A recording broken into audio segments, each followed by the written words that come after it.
We are talking about the crazy world that is us. What exactly is going on, and what can we do, if anything, about it? Well, one thing that I want to talk about, because it's interesting, it is a great example of the inherent risks of advancement, right? So ultimately, who knows what PVC is? PVC pipe. It's that wonderful plastic pipe that is everywhere, from plumbing to conduits for electrical to hobbies on the weekend. People use PVC pipe for all kinds of things. Well, there's a chemical that makes up this PVC pipe. And believe it or not, like most chemicals, what's up, storyteller? Exner, you beautiful, beautiful people, right? But like most things in the world that are advanced, the raw components of them are very, very deadly. Very deadly. Now, once we put it all together, allegedly you're fine. But when these raw components that we use to make plastics and electronics and batteries, like all these wonderful advancements through chemicals, right, that we have, in their rawest form, we have to move them around. They have to go to plants.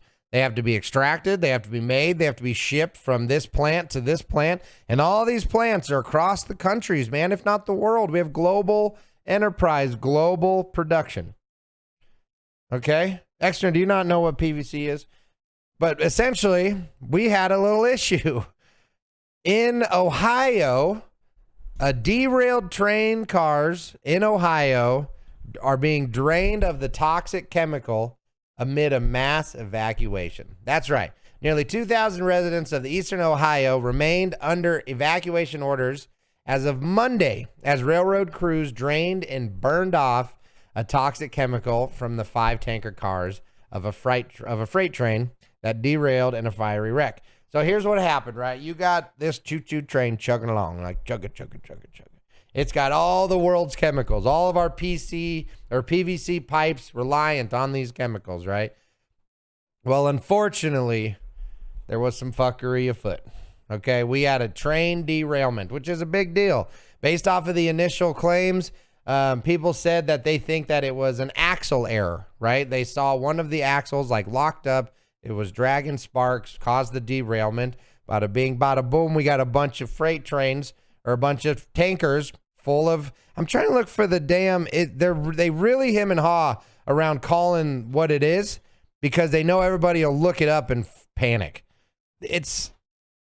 I'll get there. So anyway, what had happened is when a train derailment, it's a big deal, y'all. You have hundreds of thousands of pounds of weight that is more or less free rolling. Okay, you got to remember when it comes to a train, so much of a train's motion is momentum.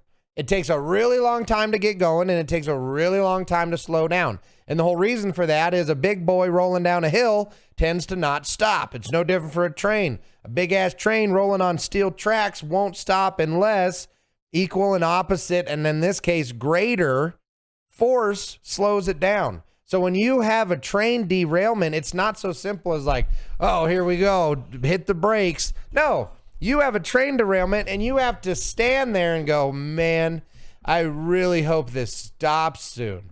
Because that's what happens. The train keeps rolling. It keeps going until that energy, that stored momentum is done. And a lot of times what happens when these train cars derail is they accordion up, right? Because essentially you have the force stops in the front, you have all of the energy still pushing, and it just like crushes itself into this like accordion of train cars. Well, the problem is when these train cars are filled with, I can't find the chemical, but when it's filled with this PVC chemical, here it is, polyvinyl chloride. So while this polyvinyl chloride, they labeled this thing as immediate death, because what they're going to do is, because they're worried about a catastrophic explosion of these tankers, they're actually going to punch a hole in the side of the tank and they dug out a trench, and all this chemical is going to flow into this trench, and they're going to light it on fire, and they're going to burn it off. Well, essentially what's going to happen is you're going to have a death cloud. And I'm not kidding. When I say death cloud, I mean, if you're in this cloud, you die within like a minute, they're saying. Okay, so what they're doing is a mass evacuation. They're doing a mass burn off of this chemical in hopes of not having there be an explosion.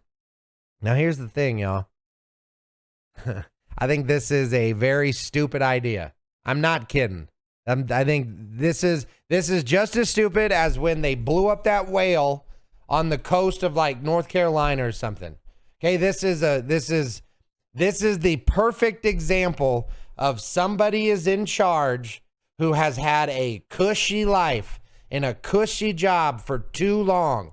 And all they've done is train. All they've done is CBT, computer-based training, right? And then when a real emergency hits, they're like, light it on fire, because it's the best idea my stupid brain can come up with. And that is when you get a government that is so bloated that their actual job no longer matters, you get unqualified individuals making bad calls.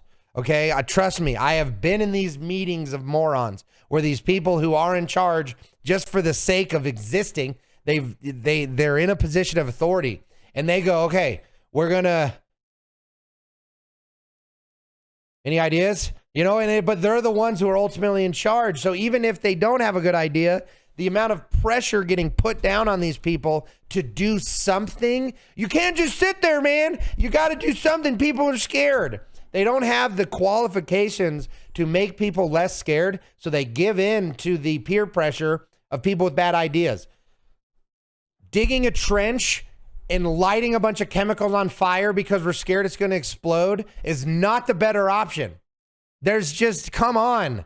We can't do better than this. This just recently happened too within the last like 5 to 10 years. There was another big chemical spill. I actually think it happened in Colorado. And the same deal. They're like, well, it should be fine. Because one of the people from the EPA said, as of this moment, it is not affecting the drinking supply, but we'll let you know. And are you stupid? What do you mean? How can you have such arrogance? How can you have such arrogance? It ain't your water. That ain't your water. Because I guarantee you, if it was your town, you would be spending more time. You'd be spending more time trying to find a better solution than pour it into a hole and light it on fire. Like in 2023, that is the best we can come up with, man. And I understand it's an emergency. I understand that, like, oh God, but you're telling me that this department of assholes never thought, should we have a plan that if we have a chemical or a train that derails full of chemicals, how we would, mitigate that issue? What else are you there for? What other existence does your life serve as an EPA employee rather than coming up with this shit, man? Your whole job is to figure out how to regulate issues that don't exist. And the very few times you ever find a job or a reason that you exist to show up, you fuck it up. Flint, Michigan, any more people you want to kill with some lead poisoning? How about that damn dam that you guys popped a hole into and literally drained out millions of gallons of poisonous water? I wish I could remember where this one was, but I just remember going, this was their plan.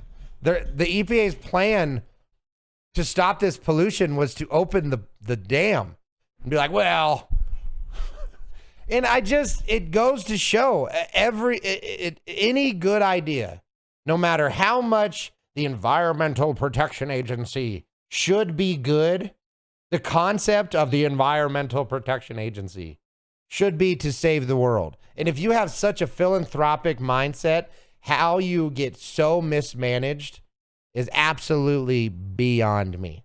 So to the people in Ohio, so DeWine,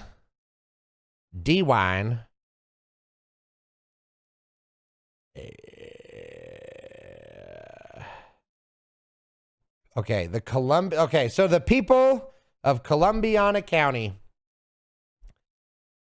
just stay safe, man. Evacuate, do what you got to do, because ultimately this is being horribly mishandled. And You guys are the ones who have to live there after they all get to go home after fucking this up. So don't forget that. Don't forget that. They're doing their best, but their best is really poor. So enjoy this music while we reload and get into the next topic. We're talking AI bias. We're talking Hogwarts Legacy, man. It's going to be a good Tuesday.